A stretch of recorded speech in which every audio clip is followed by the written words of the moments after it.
right.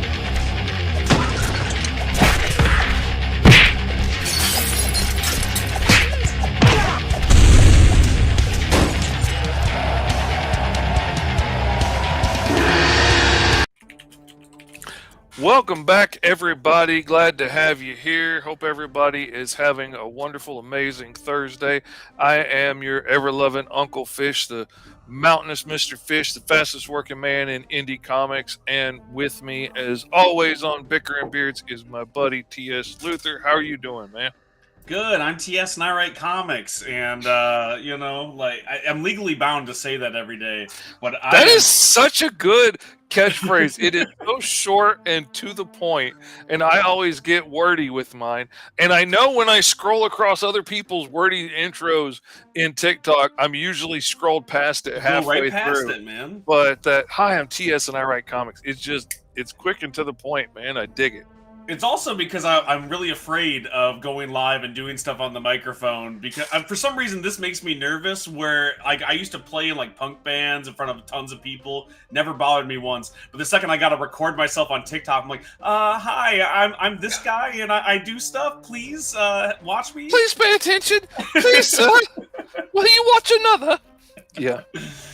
Oh man, it is tough. I never wanted to be like on screen all the time. I never wanted to be on TV.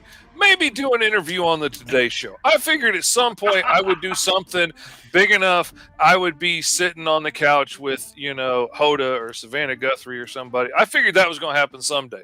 I've had to come to terms with it's probably not going to happen. But I never really wanted to be on camera, and now I got to be, hey, it's your Uncle Fish. You gotta buy my books, because you gotta get the word out. You gotta get people seeing it, and love it or hate it, social media is the easiest, cheapest way to get the word out. I have noticed lately, you don't do a lot of cons yet. I have noticed the last few cons, lost my freaking shirt, but I've had more and more people come up to me and be like, oh dude, I follow you on TikTok, man, I follow you on YouTube or whatever, and that's been really cool. I had like 4 or 5 people stop by and be super excited to see me and telling their kids and stuff about me. Their kids completely couldn't care less about my indie comics, but he's like, this is the guy from TikTok, this is the guy I'm always talking about. That was awesome. That was really cool. That's so cool, man. And I've been trying to get to cons because every time I talk to anybody who's more successful than me, which is most of you and all of our other indie friends doing comic books, and like I've done really well on like the back end of like selling books and like talking to publishers.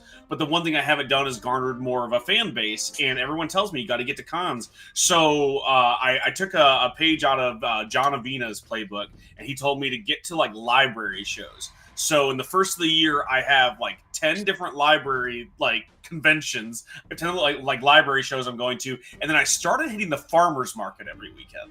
That's where like I'm trying to like get used to. I have my Square reader, and hey, do you want to buy a book? And you know what? People are like, they'll buy like a thing of apples, which is always the cart that's next to me, and then they come buy a comic book. And it's been really cool, and like trying to learn how to do it in front of people, because selling a comic book on TikTok's one thing, and I give my writing tips, but trying to get people to walk up and like grab the book and try to buy it is a whole other beast. And I am infinitely impressed by how well you guys do. Even when you don't sell a ton of books, you have to be on for hours. Oh yeah, you've got to be on, you've got to be going, and everybody's got to find what works for them. Like I used to be very carnival barker, and I used to be like, hey, you look like you like indie comics, I got the most indie comics in the game. Or if I'm like, hey, you like comic books, and they're like, no, as they're dressed as freaking Shazam walking around a comic book convention, and he's like, no. And I was like, well, you're in luck because these are indie comics and these are nothing like you expected. Or I'll be like, I would be like, oh, that's a shame because, guys that buy indie comics are 20% more likely to get lucky at night as they're walking with their girlfriend or whatever. And their girlfriend laughs and then they stop. Like I used to be very hard sell carnival barky. I've started trying to be quieter and be more like a fisherman. Like I've got my bookmarks and stuff, and I'll literally like fan them out and be waving them like a fishing lure, like getting people to look at me. But like, Admittedly, the bookmarks cost money. It might only be like 11 cents a piece or something the way I got them Sure. made, but still they cost money. And I get about a 40 to 50% return on that for, like, people that buy books. So I've started being a little more, selective and looking for people that give me more than a second look, and then be like, hey, you want a free comic strip? And, and then try and pull that into a sale. Sometimes it works, sometimes it doesn't. The last 3 shows, I will admit, have been slow. The last one was freaking dead, and it was so good the year before, but I think what killed it is they moved Memphis Comic Expo. They moved it to a bigger convention center downtown. It used to be like in the Agra Center and like had free parking on site. Now you got to Yeah. pay like $30 downtown to park someplace, then 40 or $50 to get into the show. And there was a whole lot of, most of the people walking the aisles were other vendors and like people that got dropped off by their mom.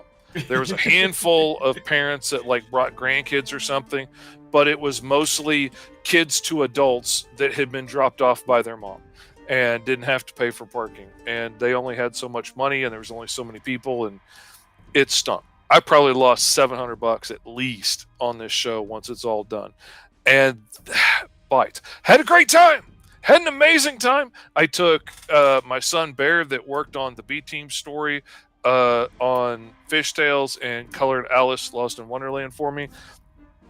He got to finally pitch a book that he worked on because I had copies of Alice on hand because they just got in from the Kickstarter last week. And so that was a lot of fun. I had a lot of fun with his girlfriend and being there and listening to them pitch the books was awesome. We were right across the aisle from a bunch of voice actors and actors and stuff, like the guy that played Shredder in the second TMNT movie and did the voice of Quick Kick on G.I. Joe was across the I saw aisle all from that us. on your social media, and I was so jealous. I'm like, this is the coolest thing I've ever seen. Dude, it was so freaking awesome. And like the Stephanie, I can't remember her last name, but she does so many anime voices, and she did one in Full Metal Alchemist that she was walking by wearing this bright purple shirt that just looked, I could not take my eyes off her over there. It just really looked good on her, like the color popped. And Stephanie Young? yeah, that's oh, that's so cool. And as she was walking by, I was like, hey, I just got to tell you, you are killing it in that shirt. It looks amazing on you. And she was so flattered because she felt really self-conscious about the purple, but one of her new characters wears a lot of purple, so she's trying to wear more of that at shows, and she felt self-conscious. Meant the world to her. She goes over, like, my daughter starts crying as soon as she starts talking to us, and she recognized and realized who she was and starts weeping. And so she goes over, signs a picture for her, super sweet. I had a sketch cover of the Shredder that I had drawn on Mog and Mel's show on Thursday nights. Didn't sell on the show. I had it there. I'm sitting here across the aisle from Shredder. It's dead. It's been dead for a while. And I felt kind of bad for the guy because I knew he flew out here and everything. So I took the sketch cover. I go over to him. I was like, man, I just want to thank you for years of entertainment and stuff. I hope you enjoy this. He was moved. We took pictures. We're talking. My daughter starts crying again across the aisle, and he noticed. And so he goes over talking to her and takes pictures with her and Bear and signs autographs for him, the whole 9 yards. But it doesn't stop there. He's such a sweet dude. He stops by the next morning to check in and see how we're doing.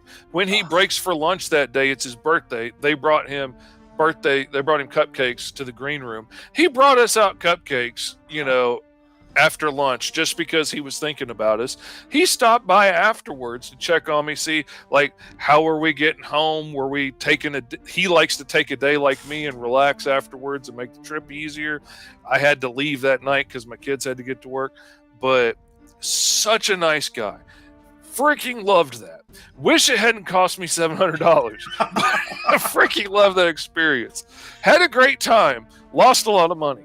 Yeah, that's the thing. Like explaining to a lot of people, talking to it. Like now that I'm talking to publishers, like the first thing they do when they get ready to do contracts is like, hey, what can we put you down for cons? which cons are you going to, which cons can we pay for you to go to, which cons can we get you to agree to show up to. And I have to tell them, like, hey, I've never really done the con scene, and I can't really promote too much at the moment because I think I'm looking in here for my Tokyo Fire books. I think I have like 40 on hand right now. Like that's like all I got left from the last printing. And so that's not even enough for me to take to a show and break even on like almost anything, because you sell 40 books at $10, that's $400. That's barely going to pay for a table at most shows. Mm-hmm. And I'm like, so I can't even do at that level. So you have to think ahead and all of that. So like when you tell people that it costs you $700, how many indie books would that have to be to break even, right? Like do you sell them for $10 at a con? No, I used to. And I was a big proponent of it because like everybody was trying to hit that $5 mark, and you just can't print small numbers of books domestically and make a profit at $5 because like it costs $357 or something to print a book each, whatever, and then you got to get them shipped to you, and then you have to go to a con and all that stuff. Like you sell them for $5, you're really not making any money by that point. And so I had gone up to $10 for a long time for a standard size book, and my sales dropped when I went from 5 to 10. My sales dropped down to like 60 or 70% as many books that I sold, but I made twice as much money.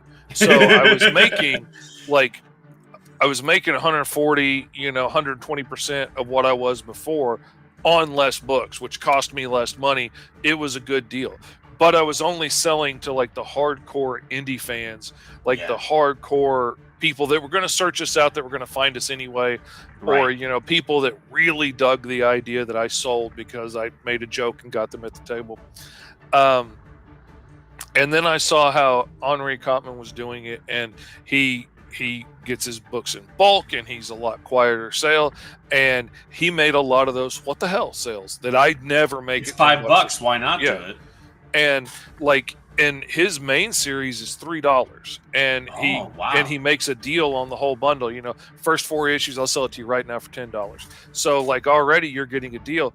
But when you get them printed in really large numbers, and that brings the cost down to like 50 cents a piece, that's a no-brainer to do. I don't print in quite his numbers just because of storage. Like I gotta have a place to put them. That's fair. But still, at doing 500 print runs lets me sell Caw at $3 because it's a little bit shorter. Lets me sell the other ones at $5 and still make a profit on it. And then I can make bundles and drop the price down a little bit if you sign up for the newsletter today. And I have the tablet ready to go, so they'll sign up for the newsletter. And my tablet died on me as well. It didn't work this time, so I lost all of those sales, all those getting the numbers. But usually it's showing that it could do really well, but then the last couple of shows just stunk. Like 3 shows back, it was a great show for the size it was. If it hadn't cost us so much money to stay there in Nashville, I almost made my money back on that show. Almost. I lost a little, like $80 on that show. The next one was just dead. This one was like long since dead. You didn't need a coroner to pronounce this one. You can tell from a distance this show was dead. And and the problem is I paid for a bigger corner booth because last year it was a good show and I wanted that prime realty so I could do more. I brought my son and daughter with me, which cost a bigger Airbnb, cost more food, all of that stuff to take care of them, which drove my price up. But I was like, it's a great show, except they moved it, and that killed it. And what are you gonna do, man? Like it's really hard to balance. Like right now, because I'm working with publishers now, I've been able to piggyback onto their printing for some of my books. So it's like, well, they can afford to print, and they plan on printing at least like 4,000. Like, okay, well then I'm gonna order 1,000 because it's down to 75 cents a book at that point.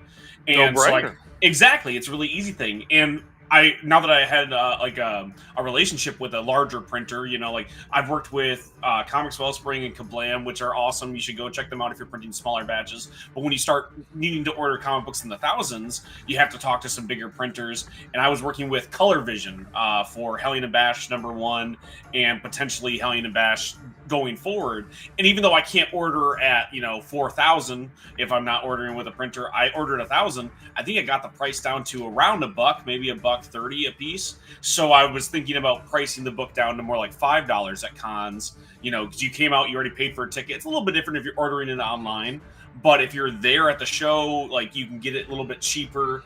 And like again, just at the farmers market, it did better. So maybe I can expand that to doing the cons. The problem is then if you're trying to break even, like, well, before I need to sell 50 books, now I need to sell 100 books to pay for the table. Now, I'm going not necessarily trying to make money, but to find fans, network, meet people, make friends. But you still have to not go broke doing the book, right? So it's like I do have to hit that number to make it worth it to go. Yeah. And, man, it's a battle, man. Oh man, what the last couple of shows have hit me hard. I'm 100% straight up honest. The last couple of shows have been a financial kick in the nuts. Like it's hurt me, and and not making enough to be able to make up for what I already spent on the table and stuff. Yeah.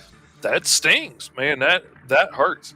I'm definitely, it's making me reconsider what shows I try and book next year, and I'm definitely going to be shooting for fewer bigger shows. Like I want to do the shows that have more fans, more big names people are coming to see, more people are coming to spend money at these shows, and see how we can do. Because you can't do them all. I know, like I've yelled at you a million times in emails, like, "Hey man, what are you doing this weekend?" And you're like, "Oh, I'm actually going to this con." I'm like, "Oh man, you can't. It's so small." But like you're already dialed into most of these. Like you can't back out on it. Oh yeah, and a lot of them, you've paid 4 months in advance. Right, so, exactly. Like I know I yelled at you a couple times, like, "Why are you going to the show?" And you're like, "I can't back. I already paid. Like the money's spent. I might as well go. Like there's nothing you can do about it." And like the Nashville one, we almost just ate the price on the table with the expense of the hotel rooms. If they hadn't have dropped the price of the Airbnb like the Thursday before the show because it hadn't booked yet, they dropped the price in half, and we decided to go last minute. But I was just going to eat it because $160 for a table was an easier loss than $300 a night for a hotel with bullet holes in the windows. 1,000%, man. The Airbnb dropped, and it made it worthwhile. But like this last table, I paid $450 for this corner table, and we got no traffic at all. And it wasn't even the table's fault. It was just, it seemed like a good idea to move it. It was a great spot, but a lot of people just don't want to drive downtown, and it was easy to find, but they don't want to go downtown. And I can't blame them. And what I started to do, like how I'm starting to try to line up more stuff here in Michigan specifically, I still want to hit Chicago and other Midwestern shows. But again, John Avinas, preaching the awesome word, I called him. I was like, "Hey, I need advice. How do I get to these Midwest shows?" And the thing he told me was like, volunteer. Ask them if you can host a panel. Do it. Like, what can you do to get a free table? And I had several different responses that was like, "Yeah, for sure. If you came this day early, we'll give you a table." And it saved me $200 on the first show that I'm going to go to. So I'm going to try to keep doing that. This doesn't work for bigger shows who don't need your volunteering. Like, it's not going to matter. But to get started, it was super duper helpful.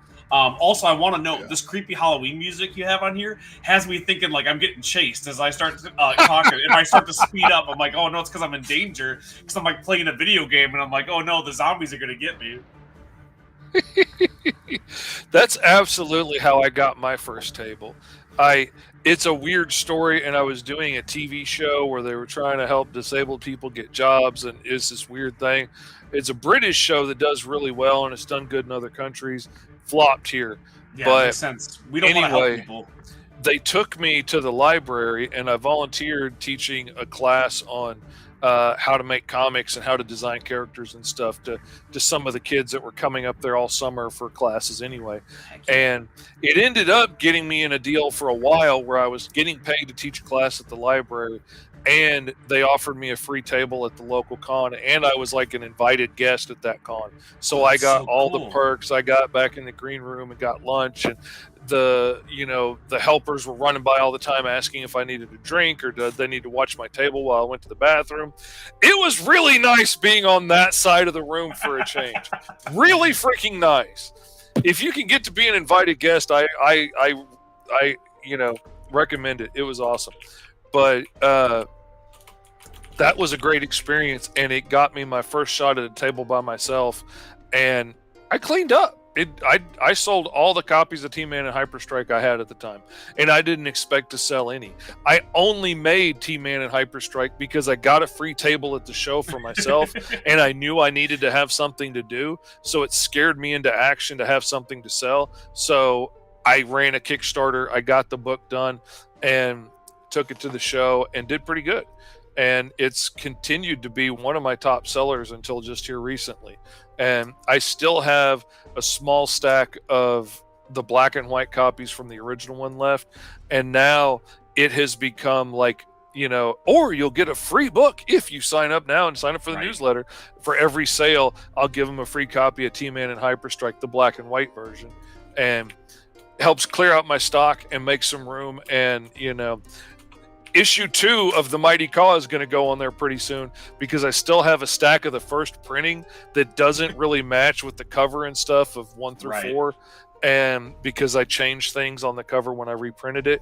So that issue 2 of Caw is going to be the free book pretty soon because it doesn't quite match up to the rest of them. That's what I started to do with Growing Up, because that's not a book that I pimp very often. I don't try to sell that one because it's the first book I ever wrote. It's an anthology, and like I like the artwork, but it's a little bit more niche, very cartoony. And my wife, to surprise me for Christmas, did a small printing because she wanted to like have it framed up like in our apartment. Cool. But now I just have like 60 copies of Growing Up, and I'm like, you know what? That's going to be a trick-or-treat gift. That's going to be if you sign up for the newsletter, because it could be free giveaways on TikTok, like it could be all kinds of cool stuff, man. That's still the book that like I always offer. I mean, I offer for all my books. If you can't afford it, but if you're interested, message me. I'll hook you up. We'll get you a book that you can read. And not many people actually follow up on that, but I do every once in a while get like a shy email like, "Hey, you mentioned this book that was kind of for kids. Like my daughter wants a copy. Can I get that?" And like I give it away all the time because I am not such a name that like I'm going to charge you for signatures on my book or something. Like I see that a lot with people like at our level. I had a handful of people at the last show I'll be like, "Would you like me to sign it for you?" And they're like, "Does it cost extra?" And I'm like, "No!" And they're like, "Oh yeah, I'd love it." And I've only had like one person say no because they like their covers pristine, which admittedly I do too. Same. And so I don't blame them. But that's part of why when I printed Alice, I put a page in the middle. So there's like a white page at the beginning with the title, and then inside it has the copyright and the dedication. And that way there's a white page I can do sketches on for people. I can do all that and not have to necessarily mess up the cover or have to print a set of sketch covers separately for extra expense. And, it's not a bad thing. No, not at all. And like that's I see it sometimes, and there's one half of it when I see these dudes are like, "I'm going to charge for my signature, and you're getting a special deal because it's signed." I appreciate their confidence, right? Like these are guys that are like confident they're going to blow up. Like they know it. They're going to be the next big thing. They're going to be giant at Marvel. To me, it's like my brain. I don't think about that kind of thing at all. And also, I'm like, I'm not that confident, so I'm like, I'm not going to charge for my signature. It's not going to be worth anything. Shout out to Lucky33. Yes, we are nerds, okay? But yeah, I mean, like I could only see charging for a signature if that was all I was going to be doing all day, sitting at a table while people were lined up. Like I could see charging, $5-10 or something. Like I'm not charging you $60 for my signature on my head. Forget that, man. No. I mean, a little bit of money for the carpal tunnel that I'm gonna get at the end of the day, maybe. But like, I some of these folks are ridiculous. It just But I mean, we don't I have that can't blame pull, in them. my opinion. I guess like I have some really cool signed books of people that I'm big fans of. Like I have some Ed Brubaker signed stuff because I love his work. But like when it comes to me and my fans, you know what I mean? There's 100 of them. They can have the signature. I am not such a pull, and honestly, even if I got that fan base, I don't think I'm going to get to that point. Like, yeah, but I could never exactly charging for a signature is worth it if people want it, right? And that's the thing is like I don't have that confidence I'm going to blow up. I will never sell you a thing going this is going to be a collector's item because I'm going to be the next. This is going to be the next Marvel MCU. Like, no, it's not. No, it's not. There's a reason why it might be the next canceled Netflix series, but it is not going to be the next Netflix, Dude, the that's next so real. MCU. Like, as I started working with publishers this year, the first thing they talk to me about is film rights. That's usually what we haggle over is they want production rights. They want to be able to sell it. And I'm like, listen, that's all really cool. And honestly, you can have them because no one's going to buy this. And if somebody does, and you're going to give me my little check, I get like 20%, that's awesome. But because the big thing is I'm going to be touting the fact that they made it into a show. But like they'll haggle with you over rights over like one issue. I was like, dude, one issue of a comic book's 15 minutes, bro. Like that's not gonna make a movie. You gotta make at least 10 of these before you got something that you can sell to somebody. I mean, there have been some cases of shows getting optioned off of like a first issue. I guess but, like, that's a good point. That tends not to be great because like you don't know what's coming after that, and then you're putting all this extra pressure on a writer who, you know, traditionally don't do that great under pressure or hitting deadlines.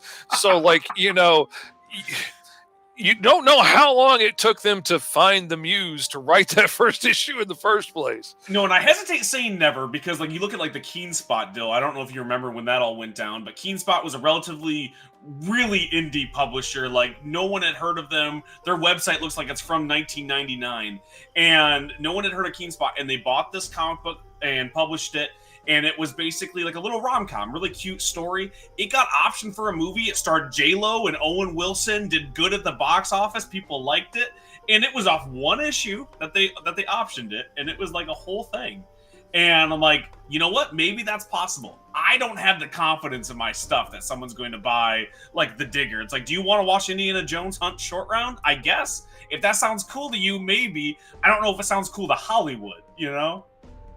That sounds like something that would be made from one of those Korean studios, like, you know, where they work them in slave conditions. Like, it would probably be epic with subtitles and stuff, but that sounds like Squid Game kind of something they would make and, you know, would and blow Netflix up. buy it and not pay anybody, right? Yeah. Like that, like it does sound like something like that. So maybe it'll get optioned for stuff like that, but that's like, listen, if you want in on the treasure trove that is T.S. Luthor, offer me a publishing deal now because I'm going to take it. Now's the time, people. I'm telling you, it is only a matter of time before he blows up. Ezra, Alex can attest to this with me. It's only a matter of time. We're counting down. We need to put a ticker up to count down how long it is before this dude blows up. So now's the time to get in an option. I would love for your soothsaying to come true, okay? Throw the bones and tell me the day that I can afford to pay rent because I'm ready for it, okay? Let's make it happen. I'm telling you, man, it's coming. It's going to be a late paycheck because once that book hits, it's going to be like 2 years later before you get the paycheck. But it's coming, man. It's coming. I'm telling you. I was just talking to a dude. He was like, I got offered a deal and I didn't take it because the book wasn't going to come out till 2026. And I was like, dude, take that deal. I got like 10 books that are coming out in 2025 because I made the deal 2 years ago. Like you got to take those deals. Like comic books take a long time, no matter what level of the industry you're at, man. You can't sit on it. 100%. That's the thing I struggled with, even working at a small publisher, like a very small indie publisher, was with the amount of books they had on their queue. Like that put me, even though my book is done, it was 6 months out because there were 6 other books to come out. And then if somebody else's book had a delay or something hung it up, that slowed down the whole pipeline. It didn't shift and, you know, stay in line. It just brought everything to a screeching halt. And then that put my book further behind and then further behind. And then, you know, and that drove me nuts when I was depending on it to pay the bills, you know, this month. So That's why I'm still doing self-published. But man, it would be nice to be able to just work for somebody else and just send my pages in and be done and let them do it and let them tell me what show to go to, and I just pack up and go there and sit at the table for the weekend and be, hey, it's your da, da, da, da. And man, that would be nice. And I I'd don't like know to what do level it. you have to be at that. Like even when I talk to some of our friends that are like closer to like pro level, and even when I get to talk to actual pros, like a lot of them, it's like, hey, they still paid out of pocket to get the book made. They're waiting until like issue 3's done for solicitations. Like there's still not a lot of upfront cash flow there. Like, and I'll be honest with a lot of the publishers that I'm working at, I don't see any recuperation until like the book is published. They do handle the Kickstarter, even though I help a lot with that, and like I'm involved with building it and I'm making extra materials for it.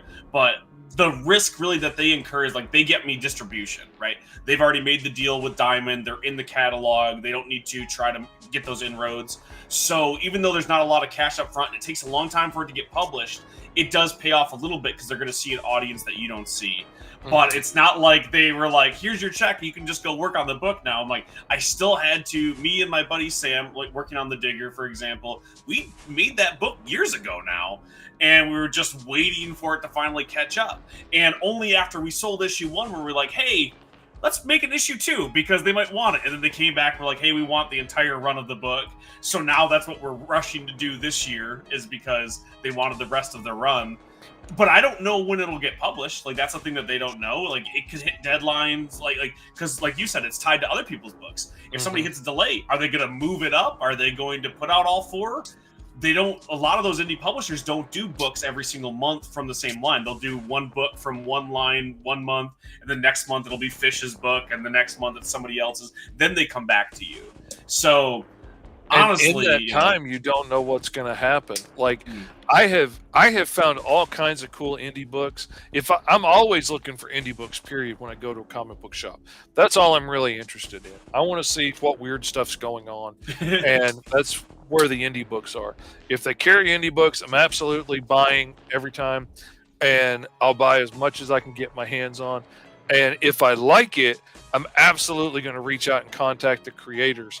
But more often than not, like when I contact the creators, it's either like, oh yeah, that book that I did 6 years ago, I totally forgot about that. It's on the stands now. Oh man, that's cool. Or it's like, yeah, it's a real shame. We sold in that deal like 2 years ago, and then things fell through, and we're not speaking anymore with the publisher. And now it's finally hit the racks, and the book's over already because you're never going to see an issue 2 because there was a whole issue before that. And that's why I tell people all the time, like it seems like you're putting the cart before the horse sometimes, but if you are good at getting your books done, you can write your script, you can do that. Start making the deals down the run, because like you can toss all those plates in the air and maybe you're going to drop them, but a lot of it's going to pay off. Like I have a book coming from Lucky 33, shout out to them, called The Face, coming out probably sometime next year. But while I was doing that, I was working on getting those other ones, landed those 2 publisher deals. So now I have like 10 books coming out next year. And that wouldn't have happened if I just worked one book to one book, Like while I'm working on Fish's books, like while I'm like trying to help him write, Alice or work on anything else, he'll let me put my name on. I finish that script, I immediately go to the next one. So while he's drawing, I'm trying to pitch a book somewhere else. A lot of the job isn't writing. A lot of the job is like, hey, who can I convince to let me make a book? You're a better juggler than I am. And that's one of the things that I respect about you, because I am not a good juggler. I can kind of play catch by myself with one thing in the air at one time. I'm real good at just grabbing it and holding on for dear life. I'm not so good at tossing them around. I end up with a lot of balls scattered all over the house, under the couch and stuff that I completely forgot about. And then somebody messages me like, hey, what about that pinup? Oh, crap, I promised you that a month ago. Okay, hold on real quick. I'll get it. I still have a lot of that, and I'm underwater, right? Like I have 3 scripts I got to do before the end of this week, and I don't know if you know anything about this week. If you're watching this live, it's Thursday, so there's not a lot of week left to do that, right? Yeah, I got about 2 weeks of stuff I got to do this week, and I don't know how I'm gonna. And I got to finish a costume for tomorrow night's podcast. And I was up late last night, like helping everybody in the house, like finish costumes. Luckily, my wife is amazing, and she was helping me like catch up on some of that stuff. And like, you know, I just scheduled a meeting with Lucky 33 to go over the edits that they have on my beautiful script that they just tore apart and changed everything. I don't even know if it's gonna be good. I can't believe they did that. I'm telling you, it's like going through a food processor. I couldn't believe it. Like when you touch a T.S. Luther script, you're touching gold. You know what I mean? You're like, taking a finely honed diamond and you just smashing it into glitter and go, look at this. Like, there's always two different types of the people who are like, I just want to make this better, and then they're the ones who are like, I want to destroy it. And I only so far get to work with people who want to make it better. I always think about, you came to me and you're like, hey, I'm doing a mini comic book for this Comic-Con thing, and I need a script like fast. Can you do 8 pages? Like, of course, I can do 8 pages in a day. Script. I get it to you, and you're like, hey, I added 8 pages. And I'm like, what do you mean you added 8 pages? You said you needed a mini comic by Monday. How do you add 8 pages? Well, you know, it was just so prime for some cool bits and some jokes. And I was like, oh, you know, if they're falling through the sky, this would be really cool to do that bit, but that's going to take a little space. And then, you know, I need to get to here, and I want to introduce this character. So, you know, and then, yeah, it got a little longer, but it came out freaking epic. Dude, it looks so awesome. And I love the stuff that you added. And that was the same thing with the Lucky 33 guys. They sent me this stuff, and they're like, do you have any pushback on what we edited? I was like, honestly, it's your book. You're paying me to write it. If you like it, I did my job. I could technically push back against everything that you edited because I have reasons why I put it in the script. I don't do anything willy-nilly because I'm an insane person. I have a meticulous reason for everything, probably because of autism. But, like, I do have reasons why it's in there. So I can push back against everything. But half the reason why I work with other people is so I can work with other people. So like it becomes our book. I don't want to push back against pages, you know? I have had such a hard time when I've had somebody else color my line art, and whether I was paying them or somebody just hired me for the line art, and I draw this little old lady in the background, and then it comes back colored, and you know, her house coat is pink, and I'm like, that house coat was clearly burgundy. I drew the line art for a burgundy house coat, not a pink house coat. And I'm like, how can they not tell that was supposed to be burgundy? And I'm like, I want to tell them to change it. There's no reason for the story that the house coat can't be pink. It's just, I know this old lady. I know her backstory. I know that she bought this thing like on clearance, you know, at Kohl's one day for cheap. And, you know, burgundy was all that was left. She didn't get the pretty pink one because it wasn't cheap on clearance.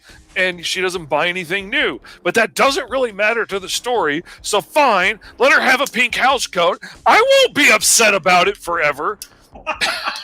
That was the thing, like when I told my wife, I was like, he added 8 pages. She was like, you worked so hard to get your story down to this. And then I get it back and I'm like, actually the stuff he ad's pretty cool. Like it works better. But like that's part of it, right? Is like that challenge. But technically you're my client on that project, right? Yeah. If you say it needs 8 more pages and you're gonna add it, that's half the job of what you're doing. And that's something I'm trying to get like the people who are jumping into comic books is like, get used to playing with other people and making them happy, because my first customer is you. Yes, I want it to be good. I want it to hit the stands that people like. Oh, yeah. It, but I got to make you happy, so you go, hey, TS, do you want to write another script? And that's the thing. You need happy clients. Like, yes. Because I work so quickly with the pencils, if you send me a script and I have an idea for a change that I think would make this page better, I will just sketch it out and send it to you and explain what changes I made and what I was thinking. And if you like it, great, we'll go with it. If you don't like it, great, I will go back and make it exactly the way you wrote it. But it's just easier for me to show it to you than to sit down for 1,000 words and try and explain what I'm thinking, especially when some writers can't visualize it in their head the way I can. Yeah. So, you know, not a knock against them, just some people visualize differently. And so it's just easier for me to sketch it out because it takes me, 30 minutes to sketch it out and show you rather than an hour trying to explain it over text message. Yeah, and it never works. It's never going to come across the way that you're trying to improve on their vision, So I'll show it to them, and there's only been once that a client was like, no, let's leave it as written. And I love him because his yes is yes and his no is no. He'll be like, yeah, absolutely, we'll do that. And one time he pushed back on a page, and there was a lot going on in this page, and the villain comes into the stadium and he's scaring all the citizens and he's turning them into zombies, and then the superheroes fly their supercar into him and jump out of the way in time, and the car hits the villain. There's a giant explosion. All that had to happen on one page. So that big giant explosion is like a quarter page panel at the bottom. And when he got the pencils back, he was like, it really doesn't feel impressive enough. Like, I really wish we could do something with it. And I was like, well, if I'm being honest, what I'd really love to do would be add 2 pages to the book and make a full page spread of him coming into the stadium like, aha, I'm here, I've arrived. And then have a page of him turning them into zombies and people being scared. Have a page of the superheroes are flying the supercar into him and they jump out of the way in time, and then turn the page and have a full page spread of a giant explosion with them flying out victorious. And he was like, yeah, done. Here's the money for 2 more pages. And great. I got to add to the book and make it cooler.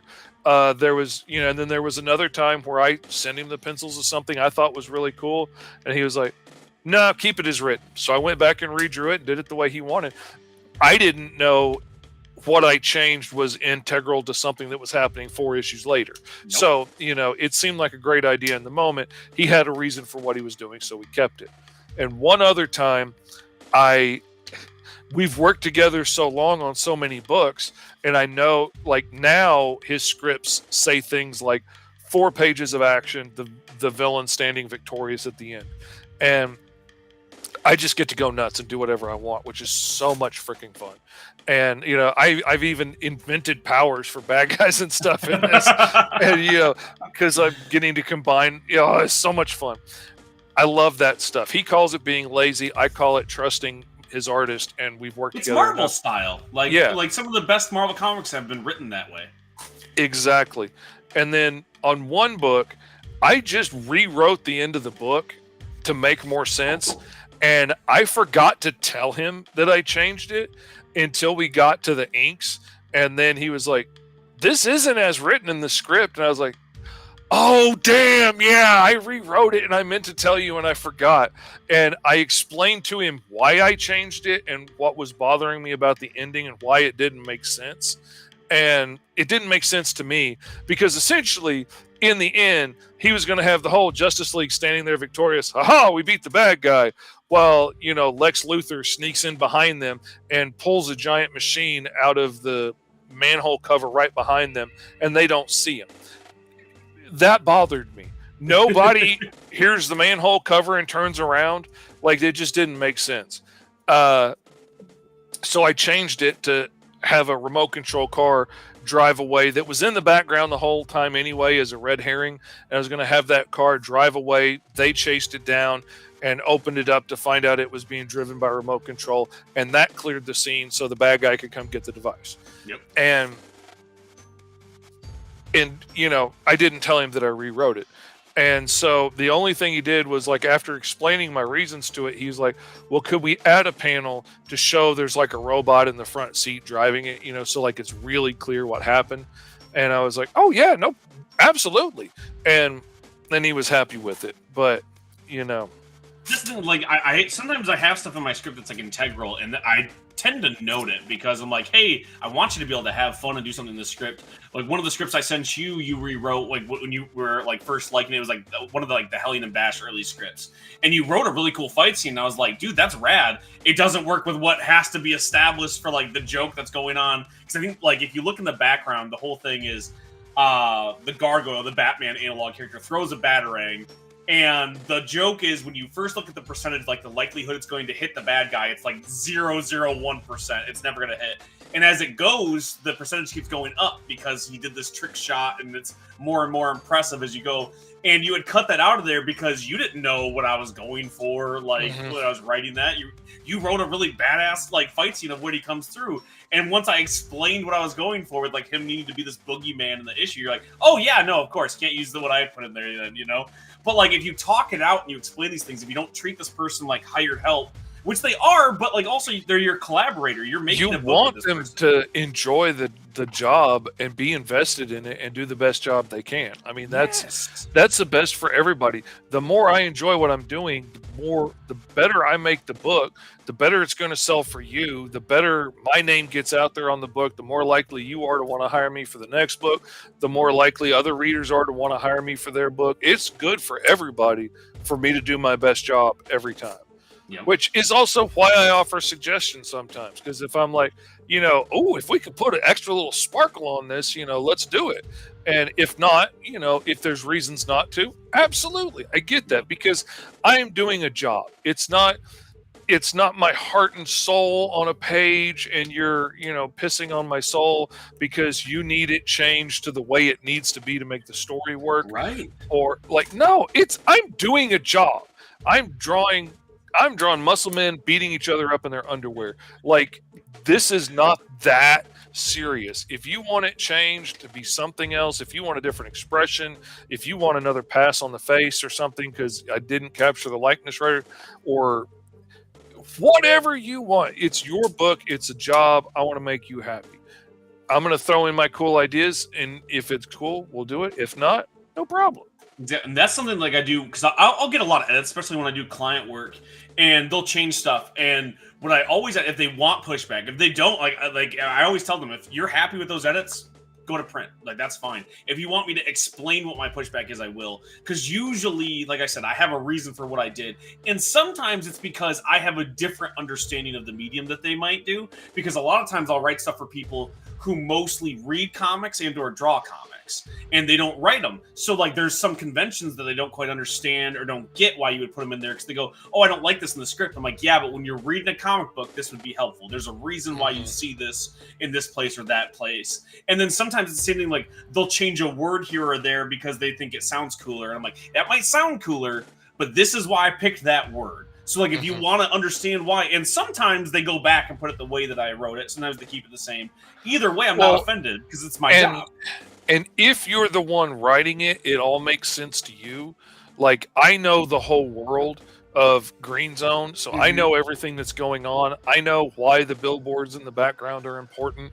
I know all of that stuff. Nobody else does. If I'm not making it clear enough for somebody else to understand what's going on, I need an outside reader to check it over and be like, okay, let's fix this. Let's tweak that. I can write a piece of dialogue that sounds great in my head, that is the way I see the character talking. But if it's hard to read, if it just doesn't make sense in the balloon and you have to go back over that balloon a time or two to make out what they're saying, that's a problem. You should just be able to glide through the conversation and not get hung up in like, wait a minute, that's what that's there for. That doesn't make sense. There's too many that's in the sentence or whatever. You need somebody on the outside that can read it over, that doesn't have the whole world jammed in their head like we do as writers, that can say, okay, this doesn't make sense. I know it makes sense to you, but or for the art, sometimes the scene has changed completely to a whole different place, and there's nothing really clearly delineating in the artwork that the scene has changed, and a little 2 hours later in a caption box would make a whole lot of help in letting me know that the scene changed, or later outside, would make me understand, oh, okay, they didn't just stand up against a blue wall in the same room. That's outside. Okay, I got you now. And that's something that comes with doing it professionally, right? That's something that I talk to a lot because I'll do these writing tips, and people are like, "Well, why would I listen to that?" Or sometimes I'll work for people, and they're like, "Well, I changed that. We don't need that." And I'm like, "Listen, you might think that, but one of the reasons why you should hire somebody who does it professionally is you've written a script, you've read a few comic books. My entire job, my entire life goes around comic books. So I write 4 scripts a month on a bad month, right? That's the minimum that I write is 4 scripts a month. I read comic books every single day. I consult on stories for other creators. This is my job. I know a lot of those conventions that you might not think about because it's the only thing I worry about on a day-to-day basis. And that's why you want a professional that does it. It's the same thing for the artists that I work with. Like, the common thing that I get back on my indie comics is, wow, this doesn't seem like an indie comic. And what they mean is it doesn't seem amateurish. This seems like a professional comic. And that's because it is. I work with professionals. All the artists I work with are professional artists. My writing is professional because it's what I do on a day-to-day basis. It means I don't make a lot of money, but it's, but like, it is a craft that I have honed and that I practice every single day. And so sometimes people go, well, I could do it myself. I'm like, you could, but you cannot. You could do it. You can't. You might be able to spell check it. Yeah, maybe. but it's not the same thing. You are not going to come at it with an outside eye. Oh, well, I'll get my wife to look at it. No! Not your wife, not your sister, not your mama, not your brother. Do not take your book to your mother and have her look at it. She'll be, oh, my baby made a book. It's got words and everything. Look, it's got pages and staples. No. You need somebody that's going to look at it objectively and say, this doesn't make sense, or why are we even following this guy around, or where did he just come from in this scene? Best bit of editing I got on Green Zone issue 1. I had this really cool scene of young Virgil coming out of the shadows, and you saw him like crawling on all fours coming out of the shadows next to a dumpster, and it looked really creepy and sad and scary. And Chuck was like, where the hell is he coming from, and where is he in relation to everybody else?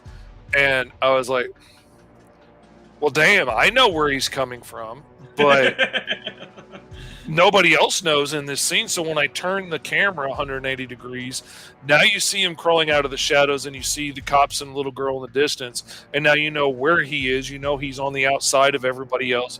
It was a better shot. It makes more sense. I never would have seen that myself. You need an outsider looking at it. But you're also one of the first people that were like, hey, you write better than me, or you write differently, and you wanted to hire me. Every time I talk to an artist, they're like, well, why would I hire you? I can do the hard part, which is the art. And it's like, it's not recognized as like a skill so often. And I've been hired for jobs, and then people go, you know what? I don't want to pay you to write because you're just an idea guy. I can do it myself. And then their books come out, and I'm like, you've never written a comic book before. You can tell. Like, this doesn't work. Every artist thinks they can write a comic book because they can draw it. And I'm like, can you really? Like, because what you've been doing ain't been proving it. Like, I mean, you made a lot of pages, and you put them in order, and things happen. But, like, did you really write a story? Or, are we just following a bunch of things that happened? Is there any reason that this character is doing this? Is there any motivation? Is there anything other than, I am the knight and I pound the bad guys? Like, are you just doing that one episode of Batman, the animated series? Sometimes that's all they want. Like, and I'm like, that's fine, then you don't need me, I guess. But if you want to do this for fun as a hobby, and you just want to show your mama that you made a book, you go ahead, dude. You have fun. I hope you get staples and everything and shiny pages and full color. I'll be so excited for you. I might even buy a signed copy just to be supportive. But like, if you want to make books people are going to want to read and they're going to want to come back for, it takes studying, man. That's the one thing I miss about my kids moving out of the house and growing up is I miss having somebody that loves storytelling, that we can sit there and like watch a movie and then dissect it afterwards and be like, oh my God, how did they make me cry for this character at the end that I didn't even know existed 2 hours ago, and now, or in a TV show for that matter. I didn't even know little Timmy existed 22 minutes ago, and now I'm crying because he's going to die before the big game, and his whole team's counting on him, and his dad finally realized that it's not about winning trophies, it was about being there for his son all this long, and it doesn't matter how good a coach he is if he wasn't a very good dad. And like, how did they make me cry about this crap for these people that I didn't even know existed 22 minutes ago? And I freaking love dissecting that stuff, and having somebody else to talk to about it really helps me think more complex about it and delve into it. And like, why did this work? Why did this not work? What they were clearly trying to make me cry for little Susie. I didn't really care. Little Timmy, I wept over. And what was the difference? Where did they miss on this? Like, why did I not connect to this one? How could they make me connect better? Like, you know, how could we have amped up the drama a little bit and made it more important and more dire? Like, I love discussing that stuff with my kids, but you've got to study the storytelling. You've got to study what makes this stuff awesome and what makes you want to turn the page and be invested and be like, oh no, at the end of the panel, and like, you know, I gotta get the next issue quick. Like, that's a whole skill set, man. And it comes from being a student of the medium and stories in general. It's the thing that, like, I'll get like really cool comments on my writing tip videos, and like I have this idea. I think I take it for granted that I have that knowledge because I'm like, well, everyone knows this. I'm just feeding the algorithm, and I'll get comments of people like, oh, I never thought of it that way because they hadn't studied it yet, and they're starting that journey. And I'll get some people that I work with who are like, well, I don't really like read comics. I don't want to steal stuff. And I'm like, I understand that instinct for a certain extent. You don't want to read everything possible if you have that idea of sometimes copying, but you still have to do your homework a little bit. You gotta know the medium. You gotta know what's going on in the medium, what other people are doing. Like, if you don't read anything, like I don't read a lot of mainstream comics, and every once in a while I'll come up with a really cool idea and then find out that it's on the shelves right now. It's in Batman number 4000. Like, they already did it. Yeah. And I'm like, damn it. Like, I had a great idea, but because I wasn't paying attention, I didn't know it was already being done. And, you know, now I got to go come up with something else. Darn, that's going to take 5 minutes. And I don't know where I want to find another 5 minutes. That's really why I get envious sometimes, like Lucky 33 Comics. Alex and all of his buddies, they have so much more fun than me and you have making books. Oh my God. I am so jealous of Alex. I am so jealous. That Alex has friends from high school he can hang out with. Because, like, there are a couple of people I know from high school that survived, and most of them, as much as I still love them, I don't want to hang out with, and I don't want around my kids because, you know, I don't live that lifestyle anymore, and they do. And I don't need my kids exposed to the drugs and the crime and everything else. And so, like, I'm so jealous that he has friends that he can still hang out with, that they still enjoy doing the same things, that they get to have fun being creative together. Man, I would take that any day over being a solo creator grinding out books by myself. It is cool that I can do it. I will admit, it is cool that I can do it.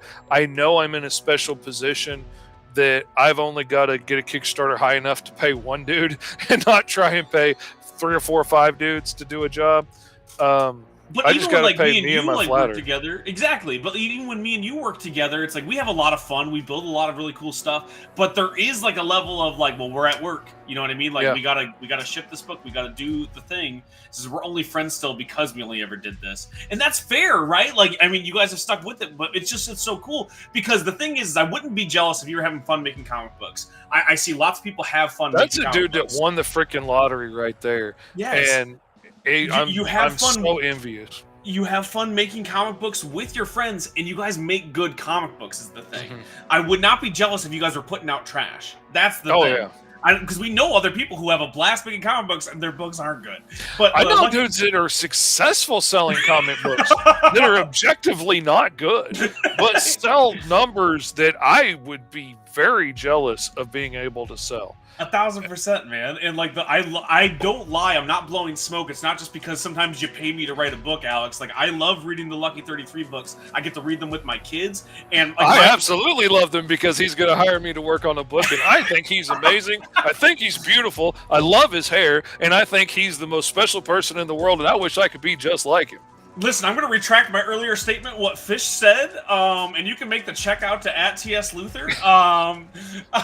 But, like, my daughter is going, like, she's not going as Kaw. She's not going as one of the books, like, Helena Bass characters. Exactly. She's going as Bubble Pop from Bubble Pop and the Wonder Witches. Oh, that's awesome. Universe of Lucky 33. She's so pumped to do it. She tells all of her friends about his comic books. Like, she's a little salesman for him. And, like, she loves it. And I get to write in that alternate universe, and now she thinks I'm cool. Now she thinks that I make comic books and that's now rad. you've made it. Now that you're working on Bubble Pop and the Wonder Witches. and that's the thing is like I got some edit. I'm gonna throw Lucky 33 under the bus. I got some edits recently, and I was like, well, I don't agree with these all of them like wholesale, but it's your book, and you guys are more successful than me. Do the edits, keep them in there. Like, what do I know? Your book sells more than mine. You got more fans. My daughter's a fan of you. She's not a fan of me. Like, why would I ever like stop that edit? And like when I work with people who do it just for fun, I'm like, man, I wish I could do this. But the thing is I want to keep working. I want to get hired by more people. And the way that my brain works, I can only do that if I'm purely professional with it. And yes, it's rad and I love doing it and it's a fun time making up worlds with Fish and Alex. But like it is a job and I work 9 to 5 and I put in my 60 80, 9 to 5 hours. I know. Lazy. I know. Lazy, lackadaisical, slack. This generation, I don't know what it is. They can't put in a 16-hour day. Like back in my day, yesterday, man, I wish I could work 9 to 5. Dude, I would be so grateful. I don't know if we'll ever be able to. Like, even like as I get paychecks now sometimes for comic books, which is really freaking cool. But I don't, even if I got enough money to do it, the job's just not conducive to doing it for 8 hours. Like some of the times the stuff that I get done, and the only reason I got paid is because I put in, 100 hours that week. Mm-hmm. I don't know if I could make it work with just like a fewer hours. And the good thing is it's a lot easier on my back than when I used to like have to stock shelves and carry 50-pound. I used to do hay bale stuff. You know what I mean? So like baling hay, it hurts. Oh man, this is so much easier than digging a ditch. It's so much easier than lawn work or freaking working in a hot cabinet shop all day. Like I ain't touched it. I have not touched my finger to a table saw blade in 6 years, and I'm glad I will never do it.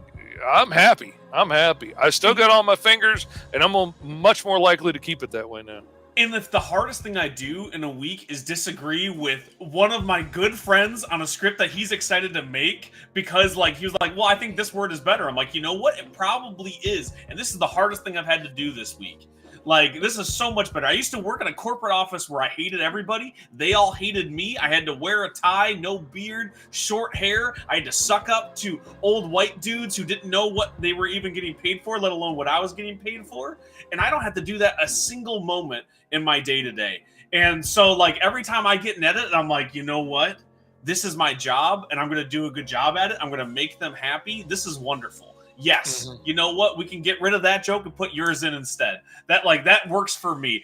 Fish, you want to add 8 pages to my very meticulous script that you said needed to be 8 pages? I think you changed. Face Punch was good. You changed Face Punch from Sucker Punch. I think Face Punch is funny, but you did get rid of my 1-inch punch Bruce Lee reference in your script, Alex, and it's very upsetting because I love Bruce Lee and I need to reference him in every script I write. I don't know how to put him in Caw yet, but I'm going to figure it out, and he's going to be in there.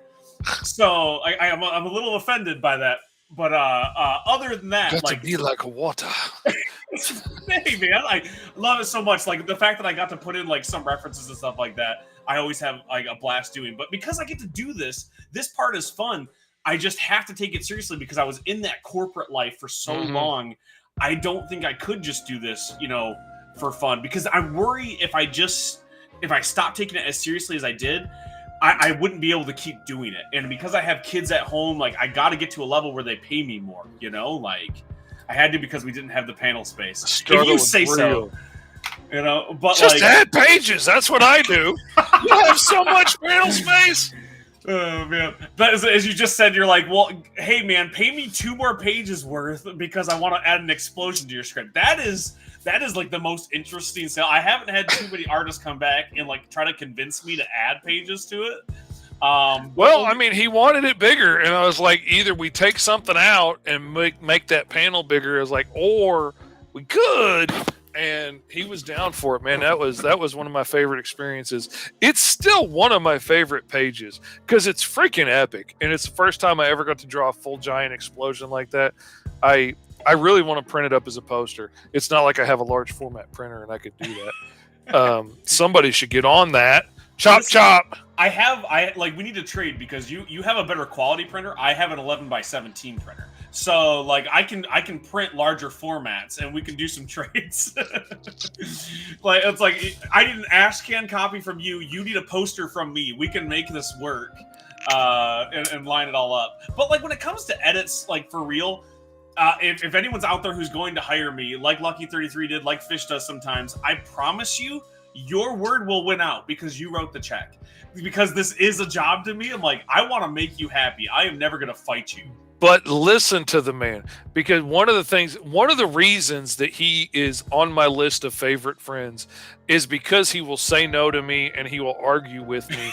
And most people, it sucks to say it, but most people will just be like, "Oh man, you're so cool. You're already, yeah, man, whatever you say, man. You drew that. That's so cool. Yeah, it's great." And he's the only person that'll be like, yeah, I mean, that's cool and all, but maybe it'd be better if you did this. And that's what we need. We need somebody that's going to call us on the BS, somebody that's going to lead us in, doing better than what we are already doing. And if you want that, you hire somebody like him. You can hire human spell checkers. I mean, there's lots of them out there. But I would much rather have somebody that's like, hey, this dialogue balloon is a little too close to the panel, or this dialogue is too close to the edge of the balloon, and point out all those little nitpicky things that kind of piss you off that you got to go fix on all these freaking pages now. But I would rather the book look better, be high quality, look professional, like he said, rather than look like, yeah, you can tell Fish made it. Like, I want it to look like a good book. I don't want you to get to the end to be like, oh yeah, he made that book. Like, the cool thing is like when people can tell that Fish made it, people are like, oh man, Fish made it. You know what I mean? Like one of the things that I do when I edit your book specifically, and sometimes when I've written stories for you too, is like I use that voice. Like if I was writing Caw, right, I would not have as many like narration bubbles you have. You like tell the story within Caw's head. It's very classic Golden Age comic books. And I wouldn't do that. That's not the style that I write in usually until I'm writing a story for you in the Caw universe. And I go, I need to do that because while I wouldn't do that, that's a subjective thing. It works so well with Caw. You get this gladiatorial style. It's like an announcer is coming on and telling you this grand tapestry, and it works so well in there. I would never edit that out because I'm like, I don't like that. It's like, no, that is the flavor of the book. Love that for the old school feel for that, but it's a different book. And it's got its own vibe, so I like doing that. And I've had some people tell me that they don't like it, and yeah, it's not the modern way to do comics. But Caw's not a modern book.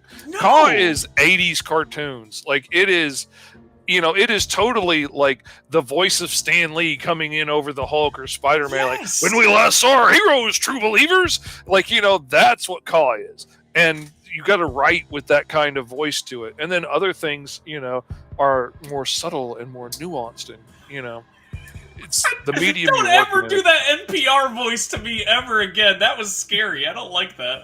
Oh goodness, I must shut my mouth. Oh man. Alex says that's a true friend can't BS the TS. That's true, but I don't do it because I'm Fish's friend. I do it because I want to make good comic books. I gas up Fish because we're friends. I go, that looks rad because I'm your friend. But as your editor and as your co-writer, we got to get rid of that shit. This can be one page. We need to quit doing all the extra work and get this done. Yeah. Like that was, I remember like one of the first things that I edited for you was when you were doing your bookmarks. And you left in all the narration for what's happening because you do a really Stan Lee thing. Like if you read the old 60s Spider-Man, he'll say Spider-Man swings in through the window and kicks the guy. And then you see him swing in through the window and kick the guy. And I'm like, you don't have to explain it. It works really well in the book. But when you only have 3 panels worth of space because you're selling it on a bookmark, it's like, we gotta change it. You got to. That was a whole different animal. And I appreciate you helping me cut that down because like I had a couple extra panels in there too, and we cut it down to 3, and it came out as a much better piece in the end because we cut out the excess. And sometimes it stings having to cut out some of the parts that you really liked or you really wanted to put in there, but it's for making a better finished product. And sometimes we got to do it. Sometimes we got to do things we don't want to do. That's why you hire a good editor, and you don't do it yourself because you're not going to do that. You're going to leave all your darlings in there, and then you're just going to have like, like a third grade school play with everybody on stage singing out of key. Like, that's not what you want.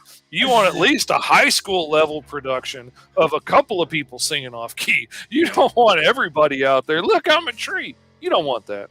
No, hire a good editor. And like, if you can, like, I understand that it's like it costs money to get an editor. If you can, like, try to find other ways about it. The one piece of advice I would give you if you're going to edit stuff is don't just think it's grammar, right? Like, you have to cut things, you have to change the story. Editing is much more about it. If you watch an editor on a film, right? An editor in film isn't just correcting their grammar because, they need an apostrophe in that script. No, what they do is they cut down, they trim that script into making it the most honed in, best thing that they can. And sometimes that means cutting your content. The good thing is if you're making the content yourself, when you cut that out, you can save it for later. You can take that idea because it's still a good idea and you can put it somewhere else and reuse it. So that's why I always say kill your darlings, but don't bury them, because you can use that stuff later. Like a really creepy zombie that's really good at picking things up and putting things down. It's still useful. It's not your friend Jeff anymore, but now Jeff is a great tool that you can use around the yard. Oh man. If anybody ever got their hands on the one copy of my Ashcan comic that's out in the wild from the 90s, that it was the precursor to Alice Lost in Wonderland now. Oh, okay. Like, there's only one copy in the wild that I don't know where it is. And I'm glad the rest of them aren't out there in the world, because it's pretty gross. It's pretty graphic and nasty and violent and vulgar, because I was a kid and I was trying to prove how grown up I was, and it's not good. But if you did manage to get your hands on that one copy, you would notice that, like, the alien in that copy that Rabbit was hunting down in that copy has shown up in the background of a lot of different things. And, like, I never knew if I was going to get to use them in their proper, place in that story, at this point. But, like, he shows up in the background of, like, several places. I know he's in the background of Gary Feldman, Assistant District Manager of the Multiverse, which is in Cthulhu's Hard to Spell and Fishtails Volume 1. I know he's in the background of that. He's in the background of a lot of places. He's in one of the tanks in the Mighty Call when they're all lined up in tanks. He's so in one of the tanks back there. And I've used him as much as possible because, like, I didn't know if I was going to get to use him. And I love the aliens, and I wanted to stick them in someplace. And I can't wait to use them in their whole entirety now in Alice at some point. But it's a heavy story, and I kind of got to divorce it from some of the childhood trauma that was associated with that story and make it into a different thing now because I'm a different person now. But it's, like you said, don't kill them. Kill them, just don't bury them. Don't bury them, because you can use them somewhere else. There's lots of good stuff, and that's the thing is like, and I've had the pleasure and like the privilege to write for other people now. I know not a lot of people get to start out that quickly and do that stuff, but like when I write in your universe or I write in Alex's universes or anybody else who's hired me, one of the things that I try to do is divorce what I think that the book should be and go with what you think the book should be, because you're the creator, right? Like I get to play with your toys. So what is the flavor that you're going for? I'm still going to bring like my sensibilities and the things that I'm good at to that script, but I'm going to try to aim for what you're aiming at so we can both hit the target. So when like I'm writing stuff in the Ka universe, I'm not like, oh, this needs to be like TS writes it and it's all super sad and scary things happen. It's like, we need a love interest and we need a comedy sidekick. Waka waka waka. Exactly. It's like, no, like what is Ka? Like, well, Ka, like you've always described it, it's a Saturday morning cartoon from the 80s. I'm like, okay, we can hit that. And that means it's going to have the comedy, it's going to have the suspense, and it's going to have the action. And like I go through that lens for all my writing. When I wrote stuff for Lucky 33 Comics, I'm like, okay, their stuff is all less ages, blood, a lot less violence. A lot less blood, a lot less violence. They specifically say, like, nobody dies in our comic books. I'm like, I can do that. This doesn't have to be serious and heavy. This can be fun and I'm out. Like, But like you make it all ages friendly, and like I put in the types of jokes that they would have in their books, and I leave it blank so they can add in their jokes, so it feels like it's their flavor. But you write for the people that are creating that universe. You don't try to make it your thing. You try to fit yourself into their thing, and that's why people hire me for stuff now. Is because I get to do that, and they see that I didn't ruin their stuff, right? That's the first thing that Alex said when he sent it to his buddies. He was like, "Hey, this looks like something that we would make." And I'm like, "That's the goal." That's where I think a lot of people make mistakes. I think that's why a lot of like movies fail when they try and adapt these properties into movies, is because it's usually being given to a director or something that's like, you know what? I hate comic books, and so I'm going to make this an anti-comic book movie. Like, or I'm not going to read. I'm not going to read any of the books or anything. I don't want to know anything about the character. I want to make my own story out of it. And the fans are coming in loving this character. They want to see, a love letter, an homage to this character on the screen, see how they would be in 3D in action, out beating the bad guys or whatever they do. And, when you take that away, it just craps all over it, man. You want to play well in this sandbox with these toys and make them the coolest version of what they are, not just, scrap it and say I'm doing something completely different. Like, one of my favorite reimaginings is the new Masters of the Universe story on Netflix that's aimed at the kids. And like they took He-Man and they changed everything, but it's beautifully done.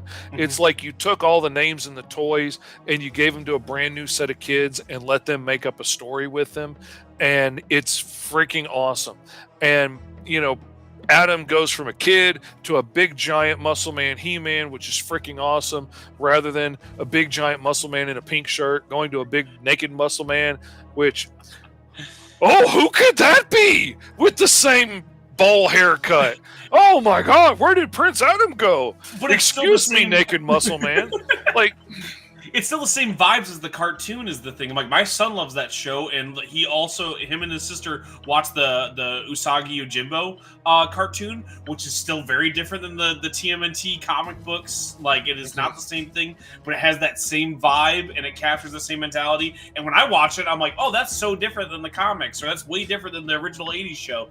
But, like, it's them getting to have their fun with it, and they, instead of trying to make it a thing, they were like, okay, how can I capture the vibes of it and still have fun with it? And and that makes it awesome. Like, one of my favorite things was changing Ram Man in the new He-Man to Ram Ma'am and making it a girl and making it like this aggressive girl with her dad's helmet, and then she's got I freaking love her so much, and it's so much fun. And you can tell that like they loved it and they love what they're doing, and they're working hard to make it something really cool that will inspire a whole new generation of kids to love He-Man and to be creative and come up with new ideas of their own. Like, that's the thing I love most about Star Wars and He-Man and Thundercats, is it inspired me to create worlds of my own and create Green Zone and Alice Lost in Wonderland and The Mighty Caw and all of these other things. Like, that's why I do it, because they got my imagination churning and going and growing. And it doesn't kill. Like, I think I get really upset sometimes with people who are like, what kills my childhood? Like, I love the original, but like the original's still there and you can still check it out anytime you want. This is for a new generation, and we still get catered to. Like, they had the sequel series with He-Man that like Kevin Smith and crew did on Netflix, and I love that series. It's one of my favorite things ever made. But like, both can exist, right? Like, I love that series, but I don't watch it with my son because he doesn't get it. He likes. There's one for us, which is awesome, and there's one for them to enjoy. Your son doesn't have the history with He-Man.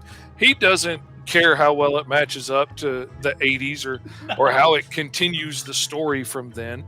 But they can have their own new thing and dig it and enjoy it and learn and grow with it. And that's awesome. And I freaking love it. But that's why, like, I never take offense when, like, when I do edits for somebody, I'm in their world. I'm like, that's their world. They know what they're going for. But there are some things that you came to me for, right? Like you're like, hey, I am looking for this to be a little bit different, or what can you bring to the table? And I try to bring that stuff. But at the end of the day, I'm playing with your toys. I'm going to make it feel like your world. I might bring something new to it, but I'm going to try to match that tone. I never want to betray what you've allowed me to play with. Like, it's such a privilege when you let me write something in one of your worlds. Like, what's the first thing I did when you said, hey, help me out on Green Zone issue 4? Did I go, okay, I don't want to see anything from Green Zone ever, I'm going to come in with my own ideas? The first thing I did, cold. Exactly. You want the books, you want to read it, give me everything that I can, because I'm broke and I can't buy them, but it's such a great way to get comics. Like, you know, I can't do that cover for you unless I see all 5 issues up until this point. You know, it's part of my process. Like, that's how I got to read The Surgeon, because I missed out on the first couple of issues, and then they hired me. I was like, can I get the books just so I know what I'm drawing? Oh my God, I fell in love with the story. It's so good. It's so good. And like, that's what I always do though. Like the second you're like, hey, help me out, I'm like, I don't think I can do this justice, because like Ka was like, well, I've been on there since issue 1. I know how Ka goes. I know that world, but I hadn't got a chance to read a lot of Green Zone. I know a lot about it because you've told me a lot about it, and I know through the world stuff, and I've read like the primer to a certain extent because we've edited stuff. But I'm like, but I've never read like the story straight through. I'm like, I need the issues because I don't want to suggest something that betrays what Green Zone is, right? Mm-hmm. I don't ever want to do that. That's part of, again, why I get hired, because I'm like, I'm going to put the work in. I'm going to read all your stuff. I'm going to become a fan of that book, because I don't think I can write something that I'm not a fan of, at least in some way.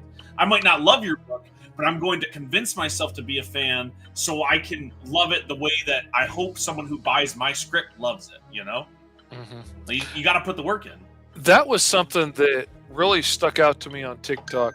The guy that created Phineas and Ferb, did the voice of Doofenshmirtz. You know who I'm talking about. Mm-hmm.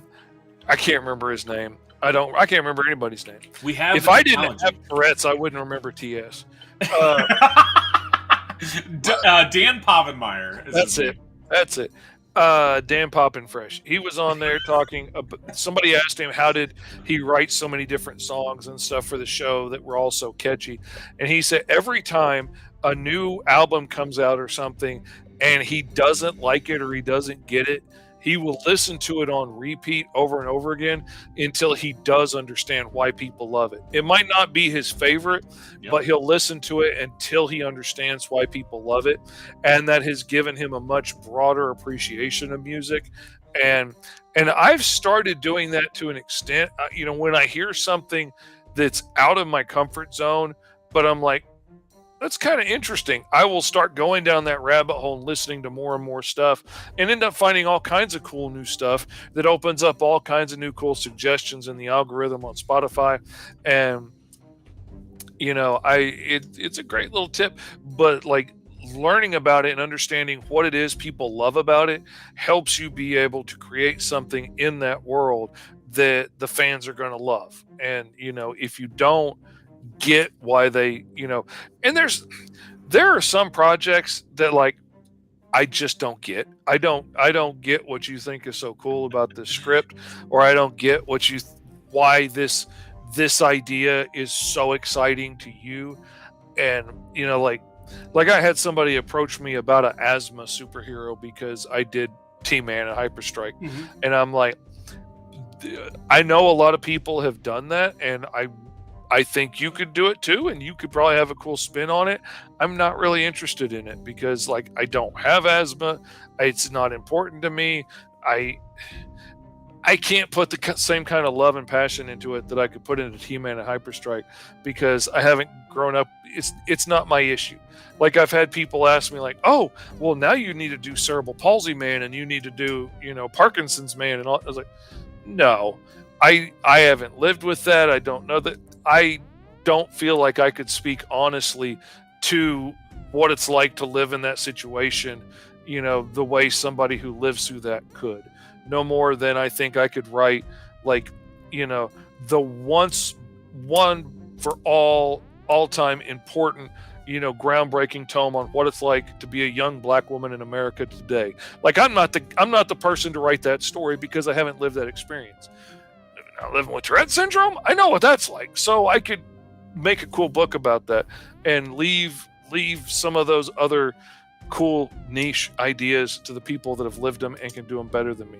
But if we're talking something broader, like you got a cool superhero idea or a cool sci-fi idea or a cool monster idea, let me play around and have fun in that. And sometimes it's like trying to find an in is part of like the job, right? It's studying and understanding what you can bring to the table. Like the Digger being like the biggest script that I've sold. Like I actually like made money off the Digger, right? When that was brought to me, my buddy Sam, who's the co-creator and artist on that book, I brought him lots of cool fantasy scripts. I loved his art style, very Gendy Tartakovsky, like early Cartoon Network, really, really cinematic. And I brought him all these really cool scripts, and he was like, I don't want to do any of that. Put something in Mesoamerica, because that's what my hyperfixation is right now, and I'll draw it. And I was like, okay, but I'm a white dude from the Midwest. What's my in here? Because I don't know if those are my stories to tell. So the in that I found, I was like, well, let's talk about Indiana Jones, because that's a character that goes to those places. I'm like, but he's the bad guy, because that's the problem. I'm like, I can speak from that point of view. Let's put a colonizing white man in there looking at this stuff blindly, not appreciating it for what it's worth. Yes! Yeah. Exactly. It's like I can talk from my point of privilege, and we can talk about how people who look like me are the problem. I can do that. That I'm at least familiar with. Let me just take this from all the brown people that can't really appreciate it, and I'll take it to the white people. It belongs in a museum. I'm like, okay, well, that's a problem. Which is like sometimes it's you hard could have a museum here, and like let us show it. No, you wouldn't. I couldn't read the little plaques next to yours because you'd spell it all Mexican.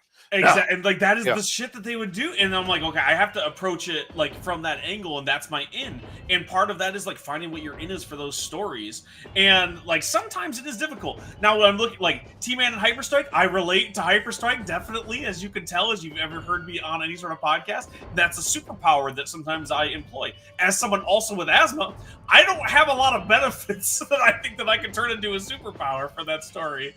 Where I'm like, well, like I have good things about having ADHD and having like that hyper like focus in lots of different ways.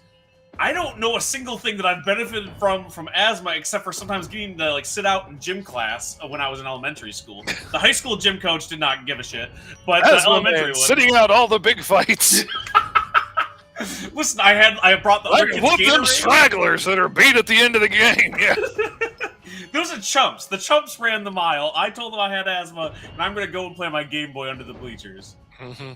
Yeah, you're going to wait till, Megasaurus Man is good and depleted after all the other heroes have exhausted themselves on him, and then you're going to come in, puff, and lay the whop on him. Like, exactly. When he's barely got a leg to stand on. I'm kind of getting into the idea now. I'm kind of seeing it. Yeah. It's a good joke, but like that is part of it, right? It's like you got to find the in. I think that's a privilege of being in a creative medium. Like when I worked in automotive, like I wrote about car parts, 20 hours a day, and it was awful. And I don't care anything about cars. Mine runs. That's what's important to me. When it breaks, that's when I learn about it. And I have learned a lot about cars just out of necessity. It's not out of fun. It's not out of passion. I don't give a shit about cars, and I wrote about it all day. And there was no in for me, but I had to do it. But when it comes to comic books, I'm like, even if it's a comic book I don't really like necessarily, I gotta find something that I enjoy about them. Even if it's just like, well, we both like drawing pictures and writing words over them. Sometimes that's enough for me to enjoy this job over any other job I've ever had in my entire life. Like, drawing any superhero character, whether I've created it or not, whether I wrote the story, whether I'm, totally 100% invested in it or not, is 100% better than my best day of designing logos or painting murals or putting lettering on vehicles or building cabinetry or any of that stuff. Man, I love my job.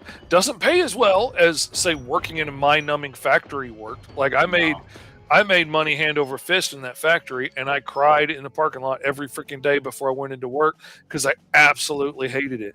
And now I get up every day, I make my coffee, I sit in my recliner, and I start to draw, and I do that until I go to bed at night. And it's freaking awesome. They were asking me on the trip to the con, my son and my daughter were, asking me, you know, because my son is just getting to the point now where he's doing more and more jobs. I just gave him a coloring job I was supposed to do on the Sentinels, and when I showed Roy the work from Alice that Bear did, he was like, "Oh yeah, he could do it 100%." So I got to give him that job and free me up for a little other stuff that I need to get done. And they were asking me, because she's an artist too, like, do you ever have days that you're just not inspired and you just, you're not feeling it? Because I haven't drawn in like 4 weeks. And I'm like, I have maybe 2 or 3 days a year that I'm just not feeling it. And I don't want to work on something that a client paid for and give them mediocre stuff because I'm just really not feeling it. Like I'm sick, or I'm too out of it. I haven't slept or whatever. And I'll work on other stuff. I will work on. You still work that day though, right? Yeah, Like, I'll you work still on do it. scripts. I'll work on editing stuff. I'll work on uh, making files for a client, rendering final images that I already drew, returning emails, ordering stuff. Like I'll stay busy.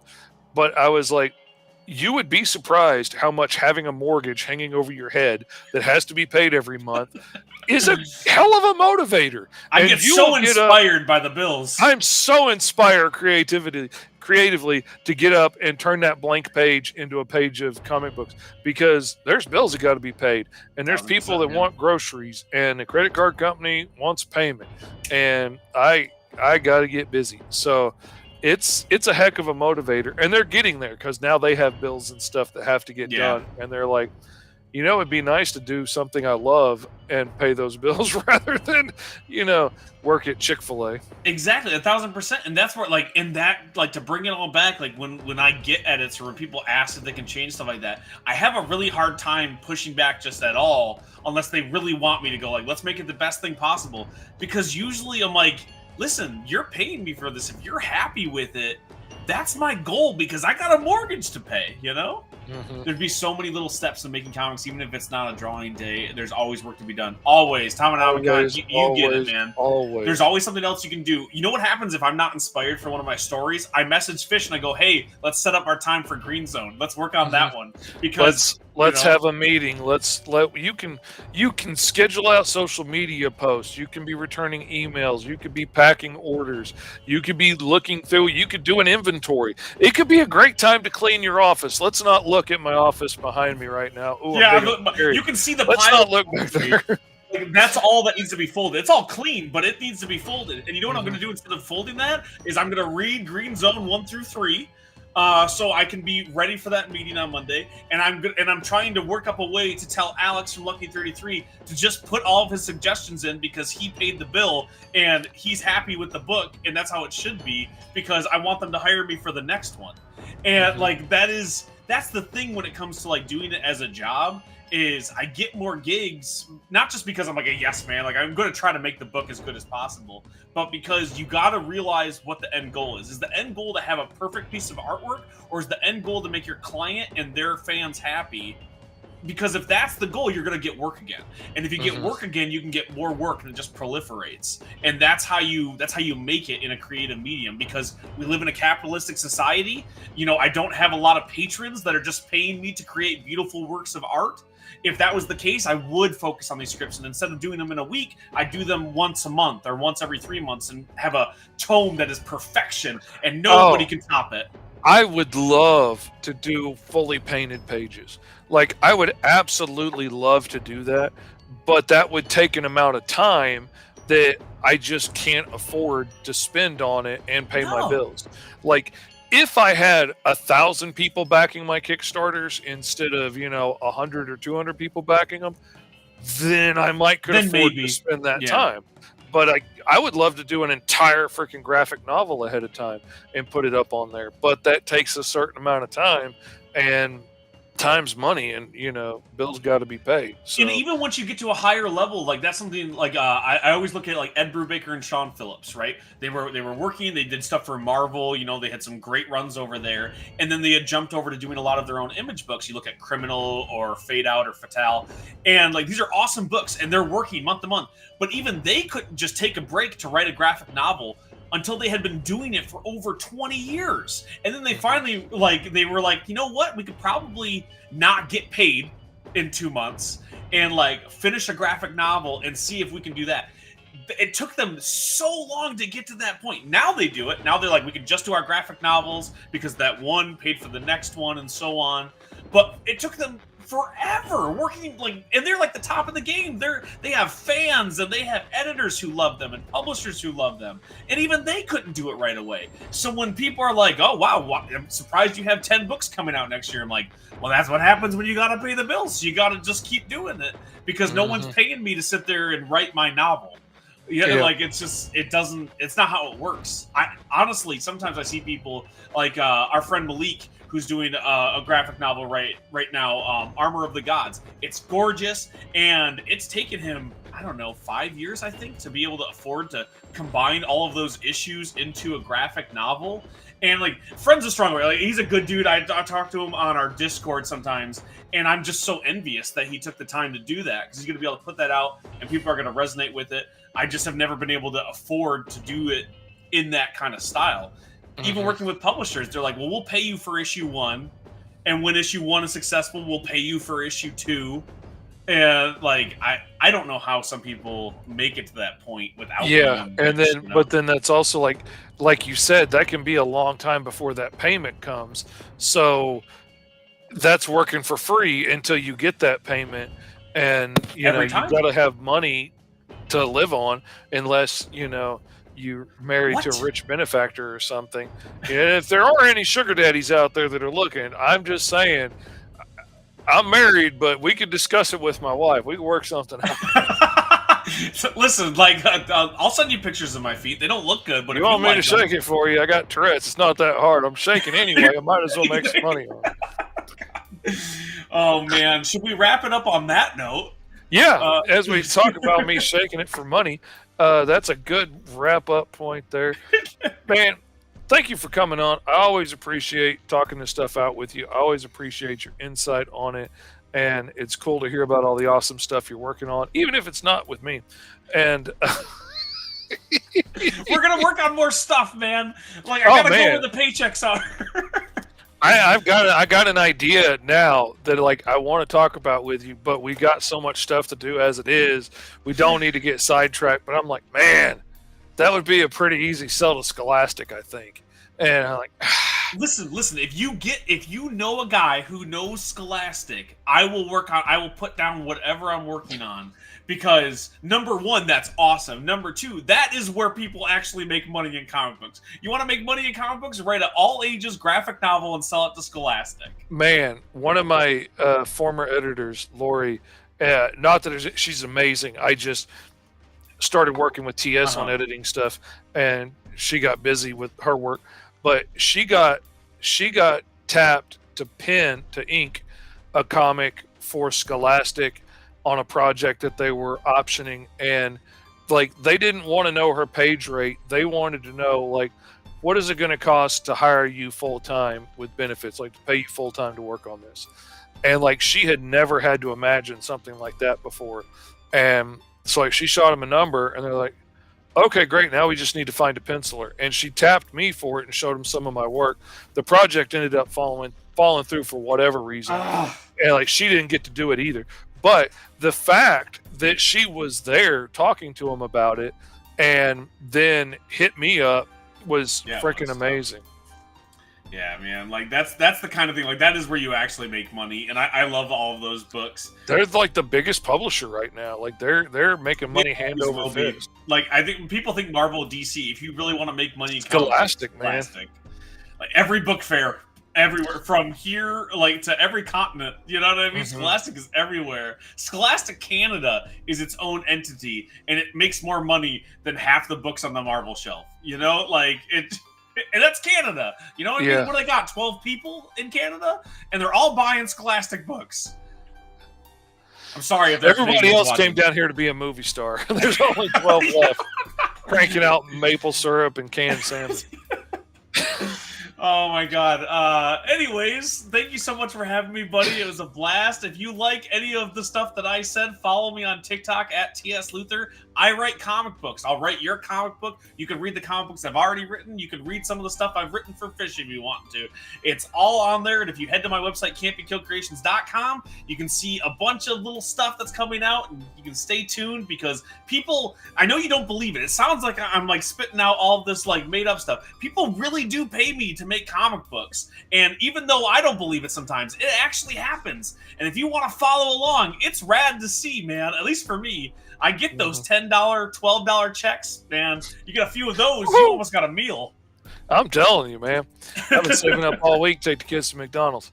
And like me, if you want to check out my stuff, I'm on all the social medias at Mr. Fish Comics. Go to the TikTok shop and buy some comics there. You can check out all the stuff I've worked on, and you can pick up The Mighty Caw, which, like, I think you edited most of them, or the last half of them anyway. Like, your name's on the cover of just about everything I do now. I just copy and paste it over when I'm doing a new cover. So check those out because I got a stack of them and I'd love to ship you one. Yeah. And stick around for a second because I made a new outro for the show that has a thank you to all the Patreon backers. So thank y'all for hanging out, and we will see you next time. Peace out.